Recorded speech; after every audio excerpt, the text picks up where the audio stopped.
Hello, thanks for joining me. As you can see, I'm in my workshop today and I've got my Triumph Bonneville T140 up on the hydraulic workbench. I'm just doing a bit of preventative maintenance on the bike. I've actually got the front brake system stripped down. And as I was doing this work, I was just reflecting on how much time I actually spend in the workshop doing maintenance work, fettling my bikes, as I would say, keeping on top of them, making sure that they're roadworthy and that there are no problems, or at least, no immediately obvious problems with the bikes. And it just got me reflecting on how, when I go out riding with friends, and particularly friends who ride more modern bikes, quite often we have a problem with one of their bikes.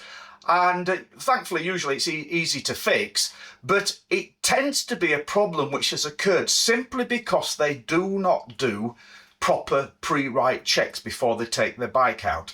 So that's what I want to talk about today. I want to talk about pre-ride checks, a system of very straightforward checks which massively reduce the risk of having problems when we go out.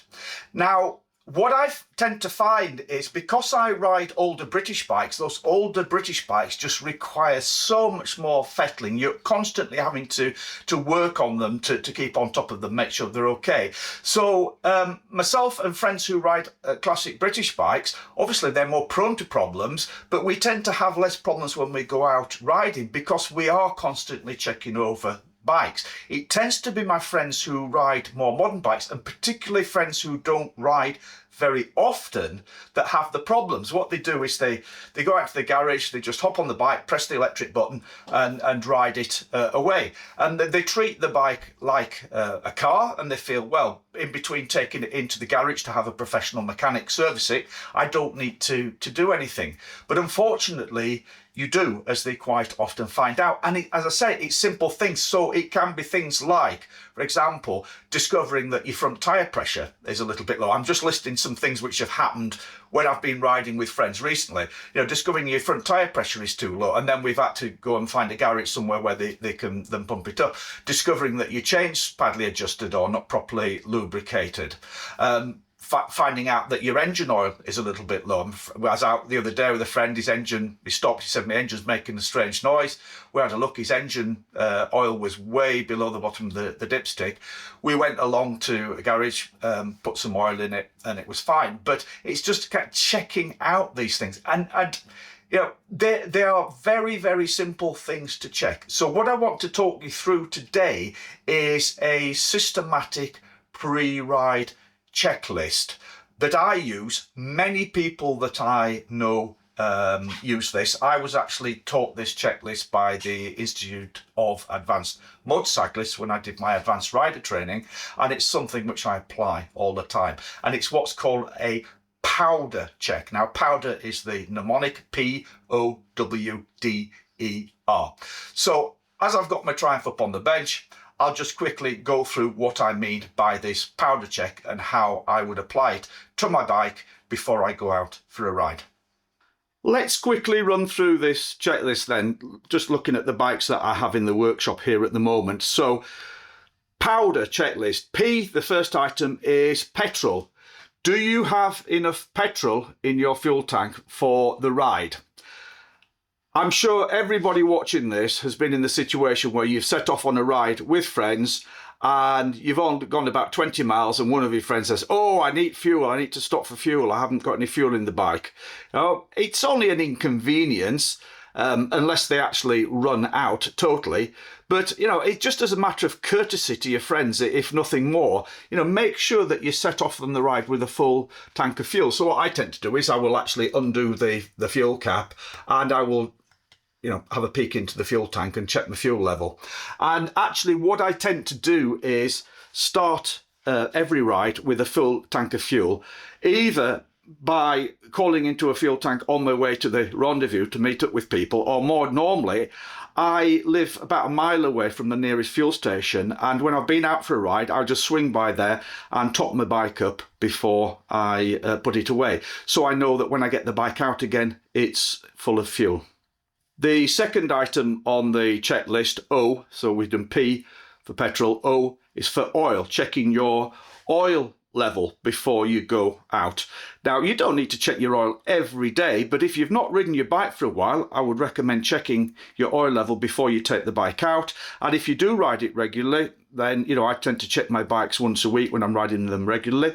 This old Triumph is a dry sump engine, so it's got an oil tank. It's actually oil in the frame is this model. So the filler cap is underneath the seat here. So I would just lift the seat, take the fuel cap off and make sure I can see the oil in the tank there. But more modern bikes, for example, my modern Triumph Bonneville here, my Scrambler, more modern bikes like this, they have a window. So this has an oil level window around the other side. You can see this bike has the oil filler window here, and there's an indicator mark halfway up the window.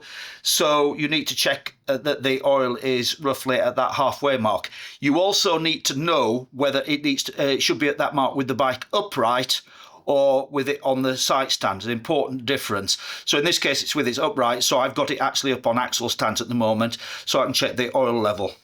Other bikes, such as my Harley Davidson here, have a filler cap with a dipstick built in. I've actually got an aftermarket filler cap here with a temperature gauge on it, but there's a dipstick on that, so you unscrew the cap, and again you need to know how to check the level. Is it with the oil level? Is it with the bike upright, or is it with the bike on the sight stand? And also another important factor is if it's a screw on and off cap like this, is it with the level on the dipstick with the cap fully screwed in, or with it just loosely pressed in? You need to know those to check your oil levels.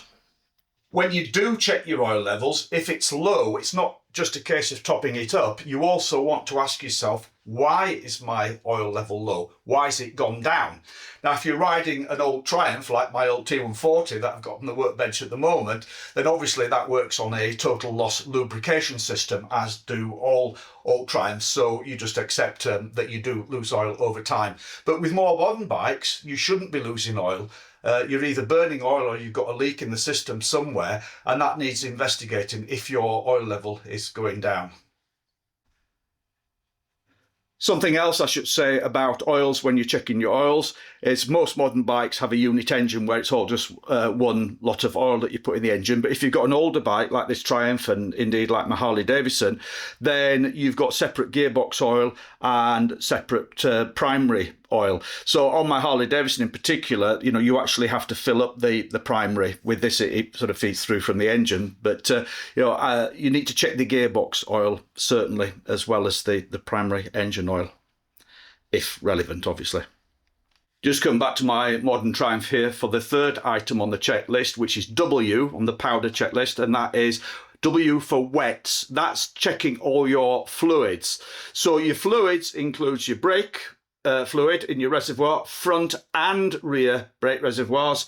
This is a cable clutch, but if you've got a hydraulic clutch, you will want to check your clutch fluid as well. And then if it's water cooled, like this one with a radiator, then you will want to check your coolant fluid level as well.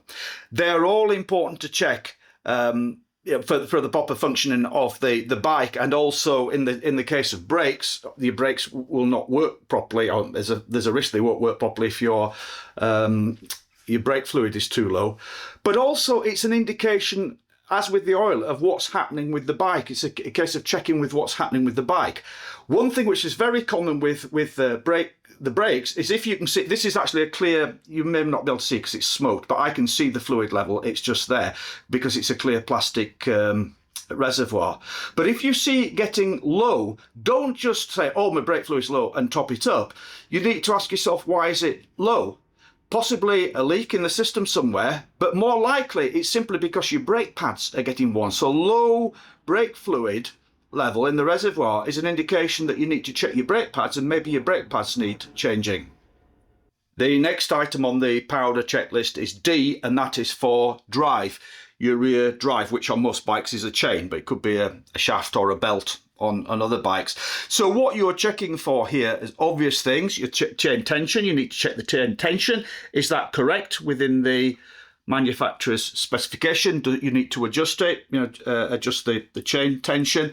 Is your chain properly lubricated? Some people fit, auto lubrication systems on their bikes. I don't. So I tend to just add a little bit of lubricant to my bike chain every time just before I set off, just to make sure it's properly lubricated before the ride. And another thing you should be checking is for wear on the sprockets. The front sprocket, like for instance on this one, it's hidden behind the primary case here, so you can't necessarily check that, or not so easily, but you can check the rear sprocket easily. So look for wear on that. Is it a time that your sprockets and your chain need replacing? Unfortunately, I've been out for rides with friends a few times now where their rear chains are so badly maintained. One laddie's chain broke, and when I looked at it, there was no sign of lubrication on it for I don't know how long, or they're badly adjusted and the chain actually jumped off, which can be very dangerous if that happens. The next item on the checklist, the powder checklist, is E, and that's for electrics, and that is just quickly making sure that all your electrics are working. So check that your front headlight, your rear light are working, main beam, dip beam, side light if you usually ride with just your side lights on. Make sure that your indicators are working, make sure your horn is working, and check that your brake light is working as well off both the front lever and the rear brake pedal. So you need to just make sure that all your electrics are fine before you set off.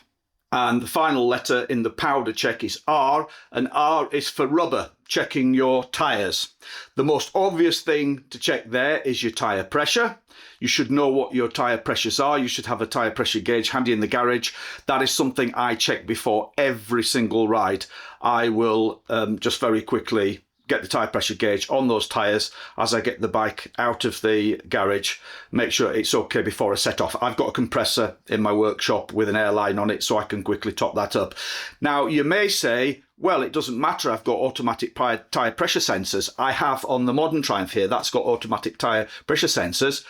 But you want to make sure that your tyre pressure is okay before you set off, because if you set off and the tyre pressure is low, your sensors tell you, you're going to have to find a garage, pull into that garage somewhere. And, again, it's something which I've experienced a few times with friends now, where they haven't checked the tyre pressures. And so we're all sat around waiting for them whilst they sort out their tyre pressure, something they could have easily done if they just planned ahead a little bit before leaving home. But as well as checking the tyre pressure, you're checking the condition of your tyres. So you want to be checking your tread, making sure that it's within the legal limit, well within the legal limit. I never leave my tyres down to the legal limit, and check for any damage as well.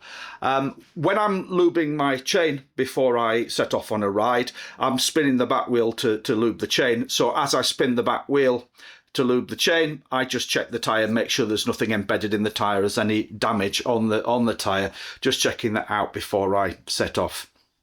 There have been occasions where I'm just checking the tyre and there is actually something embedded in the tyre, but not so deep that it's caused a puncture. And so just by prying it out, whether it be a screw or a bit of sharp pedal or something like that, you get rid of it and you prevent that potential problem of it resulting in a puncture when you set off as well. So that is the powder pre-ride check mnemonic. There are various variations I know that people use, powdery, powder S, there's various different and entirely different mnemonics. It doesn't really matter. What's important is that you have some kind of systematic check for checking your bike over as you get it out to the garage before you go out for a ride. Outside of those, there are other things which I always check. One is my brakes. So I will just very quickly test the front and the back brake before I set off, just by applying them, make sure that they're working properly. There's not too much play in the brake pedal or the lever. There's no air in the system, sponginess. And I will also check the suspension at the same time I'm checking the brakes. So I will just bounce the front suspension, bounce up and down on the seat, check the rear suspension, making sure I'm getting smooth movement there and there's nothing obvious.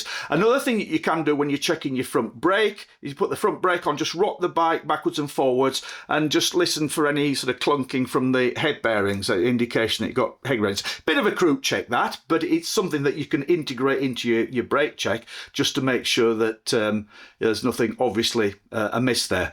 I have been out for a ride recently with a friend who, we went over a few bumps and he complained of a clunking noise, and we actually found that the nut on the top of his on the top of his steering was actually missing, come off altogether. So that brings me to the other and the final check, and that's just basically checking the bike over for any damage, anything loose, anything missing. So you're looking for nuts and bolts that may be missing, or obviously loose, anything else that looked like it might be coming off or hanging loose. Just a general safety check round your bike. Now, that might sound like quite a lot from me going through this and talking about it, but in actual fact, it takes 2 or 3 minutes. For me, my pre-ride checks, the bit that takes the longest is going and getting my pressure gauge out of the toolbox and unscrewing the caps and just checking the tyre pressure. But for me, that's a very important one, checking the tyre pressure. So thanks very much. I appreciate that for most people who follow my channel, who watch my videos, I'm teaching you to suck eggs here. I know most people who follow this channel are into their classic bikes, or they're really into the bike ownership, and they do check the bikes over thoroughly and regularly. But the reason why I just made this video is just I encounter it too often going out with friends who haven't done these very basic checks on the bikes before they set off. You know, at worst, it's an inconvenience to other people in the group, and at worst, it can be dangerous. And I have encountered some, dangerous situations with this. So I hope you found that interesting. Hope you found it useful. Thank you very much for watching. If you don't subscribe to the channel, please do. Give me a click, give me a like, and hopefully see you again next time. Bye.